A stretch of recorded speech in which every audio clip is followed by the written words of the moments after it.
नमस्कार, दक्ष दर्पण में आपका स्वागत है। आज हम चर्चा करेंगे केंद्र सरकार में हुए मंत्रिमंडल के विस्तार की। इस विस्तार में प्रधानमंत्री नरेंद्र मोदी ने योजनाबद्ध तरीके से फेरबदल किया है और इस विस्तार में उनकी चतुराई साफ नजर आती है। हरियाणा को लेकर कुछ लोग यह समझ रहे होंगे कि हरियाणा को कुछ नहीं मिला, जबकि ऐसा नहीं है। इस मंत्रिमंडल के विस्तार में हरियाणा की राजनीति ही नहीं, किसान आंदोलन को काउंटर करने की भारतीय जनता पार्टी की नीयत और नीति साफ झलक रही है। आज इसी पर चर्चा कर लेते हैं। बुधवार को जब केंद्रीय मंत्रिमंडल का विस्तार हुआ तो हरियाणा में यह आम सवाल था कि मंत्रिमंडल में हरियाणा को क्या मिला है। ज्यादातर लोगों का जवाब था कि हरियाणा को मंत्रिमंडल से मिलना तो दूर, एक मंत्री को ही हटा दिया गया है। मतलब रतनलाल कटारिया का त्याग पत्र ले लिया गया और उनकी जगह कोई और मंत्री ही नहीं बनाया गया। परंतु सच्चाई कुछ और है। केंद्रीय मंत्रिमंडल में हरियाणा के 2 मंत्री पहले थे और 2 अब हैं। आप पूछोगे कि ऐसा कैसे हो सकता है, क्योंकि हरियाणा में से तो किसी को मंत्री बनाया ही नहीं गया। सच्चाई यह है कि भूपेंद्र यादव नाम के जिस सांसद को मंत्रिमंडल में शामिल कर श्रम और पर्यावरण मंत्रालय दिया गया है, कैबिनेट मंत्री बनाया गया है, उनका ताल्लुक हरियाणा के गुड़गांव जिले में पटौदी से है। अब फिर केंद्रीय मंत्रिमंडल में हरियाणा के 2 मंत्री हो गए हैं। दोनों ही यादव हैं, दोनों ही गुड़गांव जिले के हैं। मतलब एक राव इंद्रजीत सिंह, दूसरे भूपेंद्र यादव। भूपेंद्र यादव राज्यसभा के सदस्य हैं और उन्हें राजस्थान से राज्यसभा में भेजा गया था। प्रधानमंत्री नरेंद्र मोदी के करीबी लोगों में से एक श्री यादव को लेकर कई बार उन्हें हरियाणा का मुख्यमंत्री बनाए जाने की चर्चा भी होती रही थी। अब उनके केंद्रीय मंत्रिमंडल में आने के बाद हरियाणा के मुख्यमंत्री मनोहर लाल को 2 लाभ हो गए हैं। एक यह है कि जो भूपेंद्र यादव उनकी जगह मुख्यमंत्री बनाए जा सकते थे, वे केंद्र में मंत्री बना दिए गए हैं। दूसरा यह है कि मुख्यमंत्री के विरोधी समझे जाने वाले गुड़गांव के सांसद और केंद्रीय मंत्री राव इंद्रजीत सिंह पर अब चेक एंड बैलेंस का फार्मूला काम करने लगेगा। मतलब वह गुड़गांव में भी फ्री हैंड नहीं रहेंगे। मतलब यादव के मंत्रिमंडल में आने से उन पर एक अंकुश लग जाएगा और वह दबाव में रहेंगे। अब भूपेंद्र यादव का गुड़गांव में और अहीरवाल में हस्तक्षेप बढ़ेगा। प्रधानमंत्री की चतुराई देखिए। उन्होंने भूपेंद्र यादव को मंत्रिमंडल में लेकर किसान आंदोलन में संलग्न हरियाणा के उन जाट मतदाताओं को भी काउंटर करने का काम किया है जो आजकल भाजपा से नाराज हैं। ऐसे में भूपेंद्र यादव को आगे लाकर उन्होंने अहीरवाल की 20 सीटों पर अहीर मतदाताओं को साधने का काम किया है।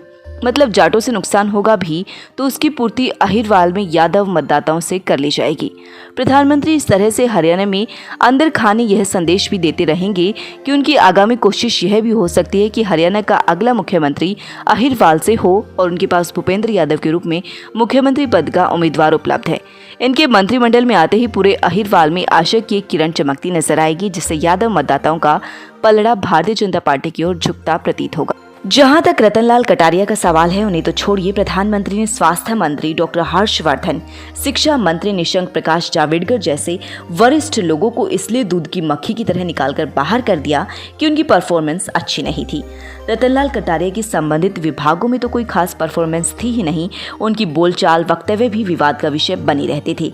वह बोलते पहले हैं, तोलते बाद में भी नहीं। कई बार विवादास्पद बयानबाजी के कारण भारतीय जनता पार्टी के अन्य नेताओं को भी बैकफुट पर देखा जाता रहा है। इसलिए रतनलाल कटारिया के मामले में सीधा सा सवाल और जवाब यही है कि एक प्रभावशाली संसद को मंत्री बनाने के लिए उनकी छुट्टी कर दी गई। अहीरवाल क्षेत्र के विशेषज्ञ वेद प्रकाश विद्रोही कहते हैं कि अब अहीरवाल के लोगों को सोचना होगा कि भाजपा में उनके कथित राजा राव इंद्रजीत सिंह की स्थिति एक सजावटी अतिथि कलाकार से ज्यादा नहीं है, तो जनता के सामने राव साहब के विकास कार्यों व जनहित मामले में किए वादों व बातों का कोई मोल है या नहीं। मोदी जी ने स्वास्थ्य, शिक्षा, श्रम, सामाजिक अधिकारिता मंत्रालय के सभी कैबिनेट व राज्य मंत्रियों को मंत्रिमंडल से हटाकर स्वयं स्वीकार कर लिया कि कोरोना संक्रमण दौर में उनकी सरकार आमजनों का बचाव करने व गरीबों की समुचित सहायता करने में पूर्णतः असफल रही है और केंद्र सरकार की कुव्यवस्था व नकारेपन के चलते कोरोना संक्रमण से वे आमजनों का बचाव नहीं कर पाए और न ही उनकी शिक्षा, अर्थव्यवस्था की देखभाल कर पाई और न ही उन्हें सामाजिक न्याय दिला पाई। सवाल उठता है कि जब मोदी सरकार में सत्ता की सारी ताकत 2 गुजराती बाजीगरों के हाथ में है और सभी मंत्रियों की हैसियत मात्र कठपुतली की है, तो असफलता का सारा ठीकरा मंत्रियों के सिर पर फोड़कर मोदी जी खुद को कैसे बचा सकते हैं, जबकि देश के हर क्षेत्र में बदहाली तो मोदी जी की तुगलकी नीतियों के कारण हो रही है। मंत्रिमंडल विस्तार के बारे में यही कहा जा सकता है कि मोदी जी ने कुछ कठपुतली मंत्रियों को हटाकर संघी कबाड़ घर से फेंक दिया और उसी संघी कबाड़ में धूल चाट रहे कुछ कठपुतलियों को झाड़ पूछ कर सजा धजा कर मंत्री बना दिए गए। पाठकों को थोड़ा पीछे लेकर चलते हैं। जहां तक प्रधानमंत्री और राव इंद्रजीत सिंह के बीच के संबंधों का सवाल है, मुझे आरंभ से बहुत मीठी नहीं रही, खट्टे मीठे जरूर रहे हैं। 2014 के चुनाव से पहले जब राव इंद्रजीत सिंह कांग्रेस छोड़ चुके थे और कोई दल ज्वाइन नहीं किया था तो आम मान्यता थी कि वे जाएंगे तो भाजपा में ही। उसी दौर में भारतीय जनता पार्टी में नरेंद्र मोदी को प्रधानमंत्री पद का उम्मीदवार घोषित कर दिया गया था। यह 2013 की बात है। इसी दौरान नरेंद्र मोदी ने प्रधानमंत्री का उम्मीदवार बनने के बाद जो पहली रैली की वह 13 सितंबर 2013 को हरियाणा में रेवाड़ी में की गई थी। इस रैली का नाम था सैनिक रैली। नरेंद्र मोदी उस समय गुजरात के मुख्यमंत्री थे। चुनाव की मुहिम शुरू ही की थी और वह चाहते थे कि राव इंद्रजीत सिंह भाजपा में शामिल होना चाहते तो वह रेवाड़ी की सैनिक रैली में ही भारतीय जनता पार्टी में प्रवेश करे। उनका ख्याल था कि इससे दोनों पक्षों का लाभ होगा। मोदी जी ने इस मामले में कुछ व्यक्तिगत प्रयास भी किए, परंतु यह राव इंद्रजीत सिंह की सोच कहो या उनका सुपरमेसी का कॉम्प्लेक्स कहो, उन्होंने भारतीय जनता पार्टी में शामिल होने का तो संकेत दे दिया, परंतु इस रैली में शामिल होने की बजाय एक नई योजना बना ली। उनके मन मस्तिष्क में यह चल रहा था कि वे नरेंद्र मोदी की सैनिक रैली में आई भीड़ से ज्यादा भीड़ दिखाकर अपनी लोकप्रियता का परिचय देंगे तो पार्टी में और जनता में उनका कद बढ़ेगा। हुआ भी फिर वही।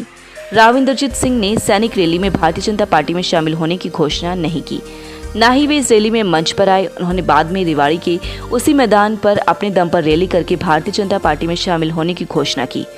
जाहिर है इस घटना के बाद नरेंद्र मोदी जैसे नेता ने राव इंद्रजीत सिंह के बारे में क्या राय बनाई होगी, इसे सहज ही समझा जा सकता है। पिछले विधानसभा चुनाव में राव इंद्रजीत सिंह अपनी बेटी के लिए विधानसभा की टिकट चाहते थे, परंतु हाईकमान ने टिकट नहीं दी।